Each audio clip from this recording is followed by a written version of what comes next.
नमस्कार साथियों। राजस्थान सरकार के द्वारा आमजन के जो लंबित प्रकरण थे उनके निस्तारण के लिए जो सेवा शिविरों का आयोजन किया गया था, उसकी तारीख थी 12 जून से 15 जुलाई तक। और उसके बाद जो ग्रामीण और जो शहरी क्षेत्र हैं उनमें आमजन की समस्या को निस्तारण के लिए इनके सेवा शिविरों को एक फॉलोअप कैंप के रूप में इनको आगे बढ़ा दिया गया है। फॉलोअप कैंप कब से लागू होंगे? ये 21 जुलाई से 31 अगस्त तक। 21 जुलाई से और 31 अगस्त तक इन फॉलोअप कैंपों का आयोजन किया जाएगा, जिसके माध्यम से जो समस्याएं रह गई थी या किन्हीं लोगों की समस्याएं पेंडिंग रह गई थी या निस्तारण नहीं हो पाया था, उनका निस्तारण इन शिविरों के माध्यम से किया जाएगा। इसका समय रहेगा सुबह 10 बजे से शाम को 5 बजे तक ये शिविर संचालित रहेंगे। फॉलोअप शिविरों में शहरी सेवा शिविरों के दौरान दी गई जो सभी छूटें और शिथिलताएं वो लागू रहेंगी। सीएम ने लॉन्च किया साइबर सुरक्षा अभियान। साइबर सिक्योरिटी को देखते हुए दैनिक भास्कर न्यूज़पेपर दैनिक भास्कर एवं फाइनेंस कंपनी एसके फाइनेंस, इनके द्वारा एक इनिशिएटिव लिया जा रहा है और साइबर सुरक्षा अभियान शुरू किया गया है। इस साइबर सुरक्षा अभियान के जो पोस्टर का विमोचन है वो मुख्यमंत्री भजनलाल शर्मा ने किया है। मुख्यमंत्री भजनलाल शर्मा ने बताया है कि राजस्थान सरकार भी साइबर अपराधों पर नियंत्रण के लिए कार्य कर रही है, जिसमें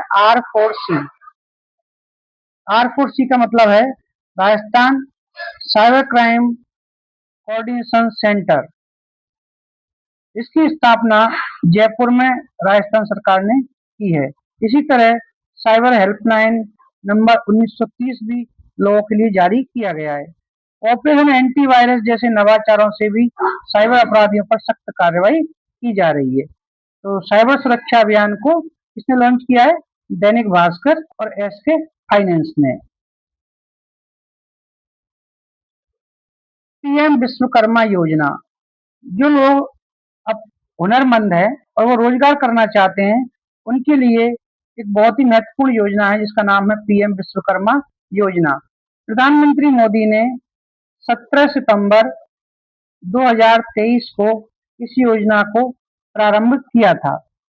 अब पीएम विश्वकर्मा योजना 2023 में है, तो हम इसको याद करने का एक तरीका ढूंढ सकते हैं कि 17-18 साल का व्यक्ति 12वीं तक पढ़ाई करने के बाद जब एक ट्रेनिंग 4-5 साल की ट्रेनिंग करने के बाद वो जब काम ढूंढने लगता है तो वो लगभग 23 साल का हो जाता है।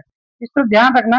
पीएम विश्वकर्मा योजना भी काम करने वाले लोगों के लिए है, व्यवसायों की सुविधा के लिए है, तो वो लगभग 2023 में है। इस तरह अपन इसको याद रख सकते हैं।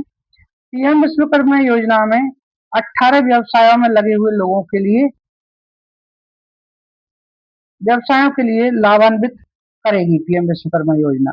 इसमें एक ट्रेनिंग होगी, प्रशिक्षण के लिए प्रतिदिन 500 रुपए के स्टाइपेंड दिए जाएंगे। वो ट्रेनिंग 5 से 7 दिनों की बेसिक ट्रेनिंग होगी और 15 दिन या उससे अधिक की एडवांस ट्रेनिंग दी जाएगी।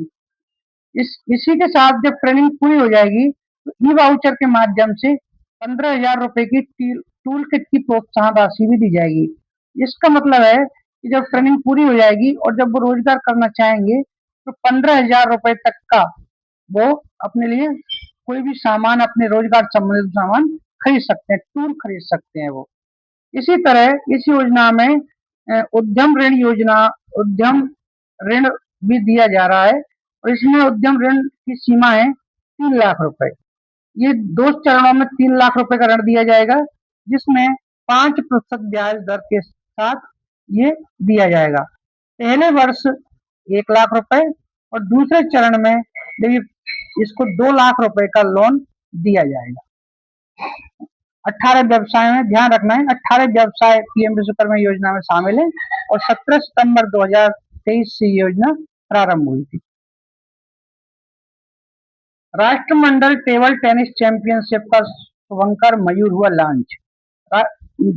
दिल्ली में त्यागराज स्टेडियम नई दिल्ली में 27 जुलाई 26 से 2 अगस्त 26 तक, तिथि ध्यान रखें, 27 जुलाई 2026 से 2 अगस्त 26 तक राष्ट्रमंडल टेबल टेनिस चैंपियनशिप का आयोजन किया जा रहा है।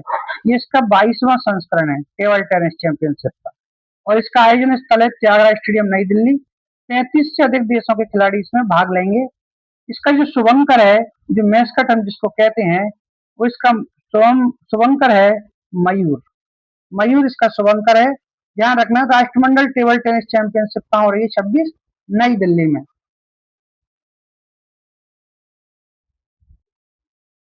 फूड डिलीवरी मैन को चीन में साहित्य का सम्मान, पर्चियों पर कविताएं लिखी। एक व्यक्ति के उत्थान का ये कहानी है। ये व्यक्ति हैं बांग जिविंग।